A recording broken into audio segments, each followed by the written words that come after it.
तारीखी सरजमीन,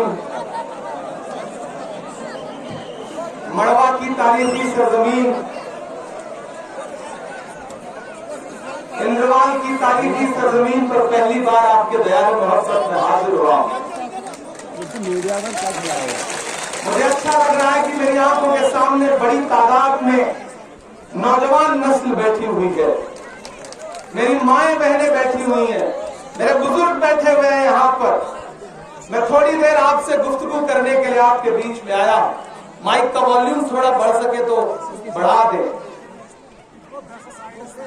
आप धूप की शिद्दत बर्दाश्त करते हुए बैठे हैं, इस बात के लिए आपका शुक्रिया अदा करता हूं। हम साए में हैं, हमारा बस चले तो मैं ये साया हटवा दूं और आपकी तरह धूप में रहूं, लेकिन मौका कम है, वक्त कम है। मैं आपसे, यहाँ के नौजवानों से, यहाँ की खवातीन से, यहाँ के दरख्तों से, यहाँ की वादियों से थोड़ी देर गुफ्तगू करना चाहता हूं। इसी थके हुए दस्ते तलब से मांगते हैं, इसी थके हुए दस्ते तलब से मांगते हैं, जो मांगते नहीं रब से वो सबसे मांगते हैं। इसी थके हुए दस्ते तलब से मांगते हैं, जो मांगते नहीं रब से वो सबसे मांगते हैं। वो भीख मांगता है हाकिमों के लहजे में, हम अपने बच्चों का हक भी अदब से मांगते हैं। मड़वा के मेरे साथियों, आने वाली 18 तारीख को आपको अपने घरों से बाहर निकलना है और न सिर्फ इंद्रवाल के बल्कि जम्मू कश्मीर के मुस्तकबिल का फैसला करना है। एक नौजवान साथी, हमसे उम्र में शायद छोटा ही होगा, मेरा भाई शेख जफरुल्लाह को कांग्रेस पार्टी ने अपना नुमाइंदा बना करके यहां भेजा है। एक तरफ वो चेहरे नुमाइंदे बन के आए हैं जिनकी पिछली 40-50 साल की जिंदगी और उनका किरदार आपने भली आंखों से देख रखा है। जांचे परखे लोग हैं, एक बार नहीं 1000 बार जांचोगे खराब ही निकलेंगे। लेकिन कांग्रेस पार्टी ने एक नए मजबूत कंधे को आपके बीच में भेजा है आपकी जिम्मेदारियां उठाने के लिए। और जब से जफरुल्लाह को कैंडिडेट बनाया है कांग्रेस पार्टी ने, बड़े बड़े सियासी सूरमा परेशान है कि एक 35-36 साल का नौजवान असेंबली में पहुंच गया तो आने वाले 35 साल इस जगह की नुमाइंदगी करेगा, इसे रोका कैसे जाए। इस साजिश में लगे हैं। जुगनू भी मेरे घर में चमकने नहीं देते, कुछ लोग अंधेरों को सिमटने नहीं देते। हम हैं कि नई पौध लगाने पे तुले हैं, बरगद है कि पौधों को पलटने नहीं देते। नई नस्लों, लेकिन मैं आपके जज्बे को सलाम करता हूं। यहां पहुंचने पर मुझे महसूस हुआ कि यह जिंदा दिल लोगों का इलाका है, यह खुददार लोगों का गांव है। अगर आप ठान लेंगे तो कोई ताकत जफरुल्लाह को हरा नहीं सकती है, ये मैं जानता हूं, ये यकीन है मेरा, क्योंकि जिस ओर जवानी चलती है उस ओर जमाना चलता है। बड़ी बड़ी साजिशें, बड़ी बड़ी खुराफातें पामाल हो जाती है अगर नौजवान ठान लेता है किसी काम के लिए। मैं पिछले 20-25 दिन से लंदन में था, मुशायरों में। मुझे राहुल जी के यहां से संदेशा आया कि इमरान जम्मू कश्मीर पहुंचिए और इंद्रवाल जाइए, क्योंकि वहां पे हमने एक नया पौधा रोपने की कोशिश की है। एक नई नस्ल के कैंडिडेट बना करके इंद्रवाल में भेजा है, जाइए, क्योंकि सियासी सूरमा बड़ी साजिशें कर रहे हैं। एक साहब प्रेशर कुकर लेके आए हैं जिसकी सीटी पहले ही निकल चुकी है, सारी गैस निकली हुई है। एक साहब मैंने सुना है सिलाई मशीन लेके आए हैं, हालांकि उनका दामन खुद इतना चाक है कि अब वो रफू नहीं हो सकता। सिलाई मशीनें लेके आए। एक साहब दिल्ली की हुकूमत का पर्चा लेके आए हैं। मैं इंद्रवाल के, मड़वा के अस्तांगाम के बुजुर्गों से ये कहना चाहता हूं कि नादान हो, इस दौर में क्या ढूंढ रहे हो? तुम जहर की शीशी में दवा ढूंढ रहे हो? जो इंसान अपनी जमात का नहीं हुआ, जो इंसान अपने उसूलों का नहीं हुआ, जो इंसान अपने लोगों का नहीं हुआ, आपको यकीन है कि आने वाले दिनों में आपके डेवलपमेंट के लिए काम करेगा? नहीं करेगा। जो एक बार बिक गए, जो एक बार भटक गए, फिर वो कितना भटकेंगे, कोई इल्म नहीं है। इसलिए मैं आपसे कहना चाहता हूं मेरे नौजवान साथियों, ये इलेक्शन बहुत अहम इलेक्शन है, ये इलेक्शन बहुत जरूरी इलेक्शन है। आपको इस इलेक्शन का मकसद भी समझना है और मतलब भी समझना है। दिल्ली में बैठा हुआ हाकिम आपको झिझोड़ के देखना चाहता है कि आपके जज्बे जिंदा हैं या मर गए। इसलिए मैं आपसे कहने आया हूं कि 18 तारीख को जब घरों से बाहर निकलिए तो एक बात जहन में रखिएगा, इंद्रवाज वालों, मड़वा वालों, एक बात ध्यान में रखिएगा कि आज से कुछ सालों पहले, कुछ महीनों पहले जब आपको आपकी 4 दीवारियों में कैद कर दिया गया था, हिंदुस्तान के तमाम सियासी रहनुमाओं ने अपनी नजरें आपसे फेर ली थी। ऐसे वक्त में दिल्ली में एक इंसान उठ खड़ा हुआ और उसने कहा कि मैं कन्याकुमारी से कश्मीर तक जाऊंगा, पैदल यात्रा करूंगा, एक नारा लगाऊंगा कि नफरत के बाजार में मोहब्बत की दुकान खोलनी है। मेरी माओ बहनों, मेरे नौजवान साथियों, कभी सोचा है आपने कि राहुल गांधी अपनी यात्रा लेकर के कन्याकुमारी से कश्मीर क्यों आए? किसी और शहर में जाकर के यात्रा खत्म कर सकते थे, लेकिन उन्होंने कश्मीर को चुना। इंटेलिजेंस कह रहा था कि मत जाइए, लोग कह रहे थे सिक्योरिटी कंसर्न है, बर्फ पड़ेगी, कैसे चलेंगे? 4000 किलोमीटर पैदल मैं चला हूं राहुल गांधी के साथ कन्याकुमारी से कश्मीर तक। आया था मैं आपके इंतजार में। मैं जब राहुल गांधी के साथ पैदल सफर कर रहा था तो यात्रा में मीडिया के साथी मुझसे पूछते थे जगह जगह, इमरान साहब आप सियासतदान बाद में है, शायद पहले हैं, आप राहुल गांधी के साथ चल रहे हैं, आप क्या कहेंगे? तब मैं उन्हें एक शेर सुना देता था कि जो हर जालिम से टकराएगी वो आंधी बनाऊंगा, जो हर जालिम से टकराएगी वो आंधी बनाऊंगा, नए अंग्रेज आए हैं, नया गांधी बनाऊंगा। मैं चला हूं राहुल गांधी के साथ, जो आपके बीच आया, कश्मीर आया, क्यों आया? आपके जख्मों पर मरहम लगाने के लिए, आपको सीने से लगाने के लिए, आपके ऊपर जो जुल्म सितम हुए हैं पिछले कुछ सालों में, उस दर्द को कम करने के लिए वो इंसान आया। मैंने देखा है उस इंसान के पैर के छाले, मैंने देखा है राहुल गांधी के माथे का बहता हुआ पसीना।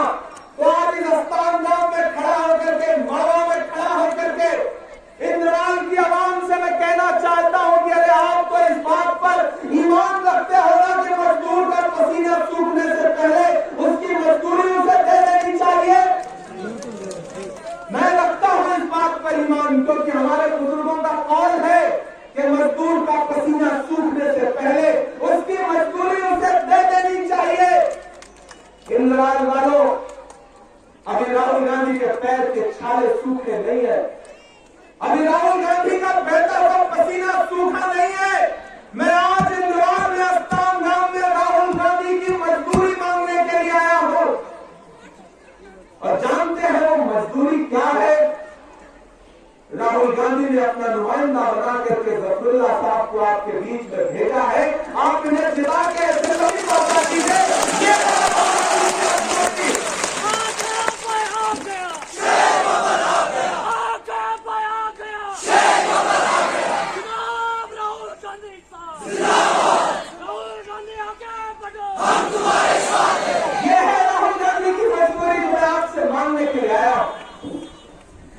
मेरे भाई, एक तरफ 75-80 साल के गुजरे हुए शराब है,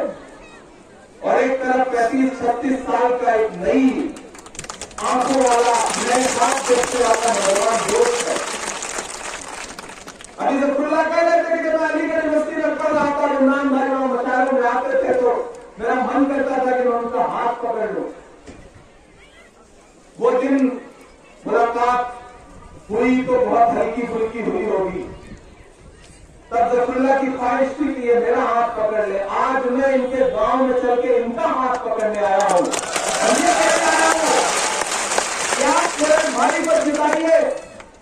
ये सिर्फ एक एमएलए बन के नहीं रहेगा। आपके जो बाकी नुमाइंदे आपके बीच में हैं, कोई 8वीं पास है, कोई 6वीं पास है, एक पढ़ा लिखा नौजवान आपके बीच में आया है। उड़ान वालों, उड़ानों के वक्त भारी है कि अब परों की नहीं हौसलों की बारी है। खुदा करे कि सलामत रहे इसकी हिम्मत। ये एक चराग कई आंधियों को भारी है और ये कतरा होकर तूफानों से जंग करता है। इसे बचाना तो तुम सबकी जिम्मेदारी है। कांग्रेस पार्टी ने भरोसा जताया है इस इंसान पर, उस भरोसे को टूटने मत दीजिएगा। अगर एक बार वो भरोसा टूटा तो शायद आने वाले 10-20 सालों तक कांग्रेस पार्टी, कांग्रेस जमात किसी नई नस्ल के पौधे को मैंने देने से पहले डरेगी। इसलिए भी मैं आपसे कहना चाहता हूं कि एक तरफ बहुत पैसे वाले लोग हैं, उनके पास सारा तंत्र है, उनके पास सारा सिस्टम है, और एक तरफ एक नई नस्ल का लड़का है जिसके कंधे मजबूत है, हौसले बुलंद है, लड़ने का जज्बा है, कुछ करने का साथ है। अब आपकी जिम्मेदारी बनती है कि आज से सिलेक्शन को शेख जफरुल्लाह बनते रहिए। यह इंतजार मत करिए कि कोई आपकी चौखट पे आएगा वोट मांगने के लिए, यहां बदलाने के लिए, धोखा देने के लिए कई प्यारेदार ढूंढ रहे हैं जो लेके सिलाई मशीन आएंगे, लेकिन हर वालों से कहेंगे कि भाई मेरे खेत में थोड़ी जुताई कर दो। आप उनको बता दें हल है ना, इस हल की मूल हाथ के पंजे में है। दोनों एक दूसरे से जुड़े हुए हैं, दोनों अलायंस में है। हल, हाथ का पंजा, हाथ का पंजा और हल, इन्हीं दो चीजों से इंद्रवाल में कोई हल निकलेगा डेवलपमेंट का। और एक फायदा आपसे करता हूं कि शेख जफरुल्लाह को जिताइए, असेंबली पहुंचाइए। ये जम्मू कश्मीर की असेंबली में खड़ा होकर इस इलाके के डेवलपमेंट के लिए बात करेगा। मैं पहली बार आपके बीच में आया हूं, लेकिन आखिरी बार नहीं आया हूं। मैं आज अपनों के बीच में आकर मुझे महसूस हो रहा है ये ऊंची ऊंची जो पहाड़ियां हैं, ये जो वादियां हैं, यहाँ की फजाएं, ये सामने जामा मस्जिद, ये ईदगाह, ये दरख्त और ये सामने भोले भाले लोग।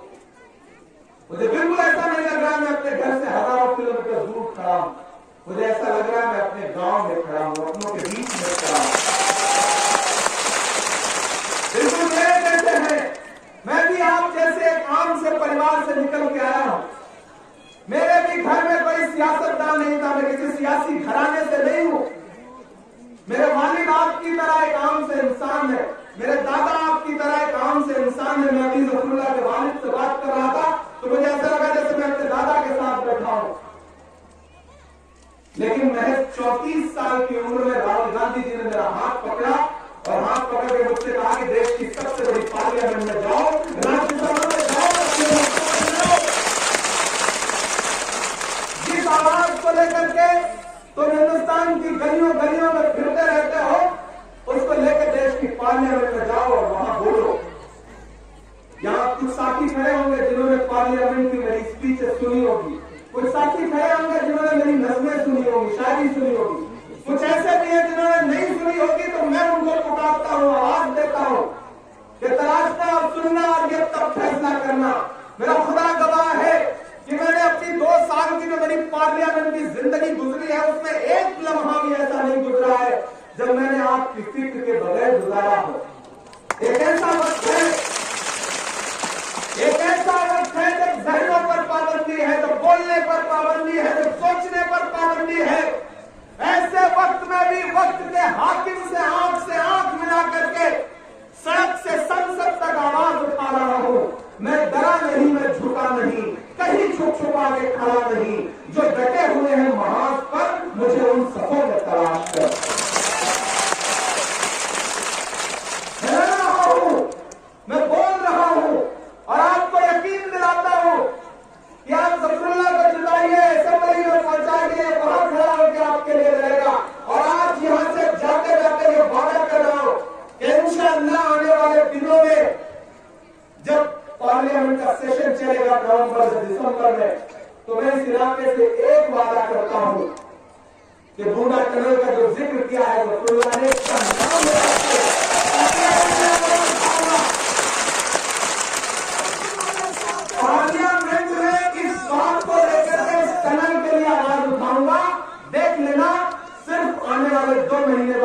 पार्लियामेंट का सेशन शुरू होगा तो आप ये पाएंगे कि आपके इस आस्थान गांव का नाम हिंदुस्तान की पार्लियामेंट में लिया गया है। ये मेरा वादा है, ये जवाब दिया है। अब मेरी नई नस्लों मुझे बताओ, इससे अच्छा ऑफर क्या हो सकता? एक जिताओ, एक साथ में फ्री पाओ। एमएलए जिताओ, एमपी साथ में फ्री पाओ। इससे अच्छा क्या हो सकता है? इससे अच्छा ऑफर कुछ हो सकता है? एमएलए जिताओ, एमपी साथ में फ्री पाओ। और उम्र भी लगभग हम लोगों की एक जैसी है। ये 32 साल के हैं, मैं 36 साल का हूं, तो बस 4-5 साल का फर्क है। हम दो नई नस्लों के लोग हैं, यहाँ असेंबली में बैठे, एक पार्लियामेंट में बैठ रहा है।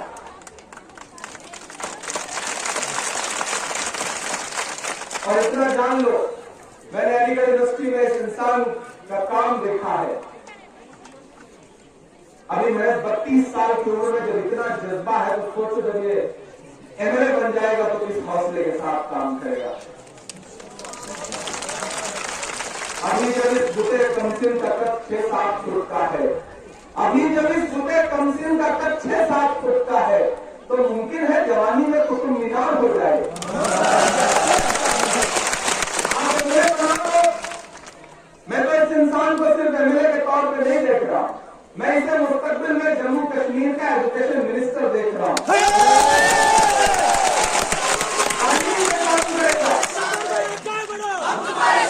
ये जो इनकलाब है, ये जो इनकलाब है,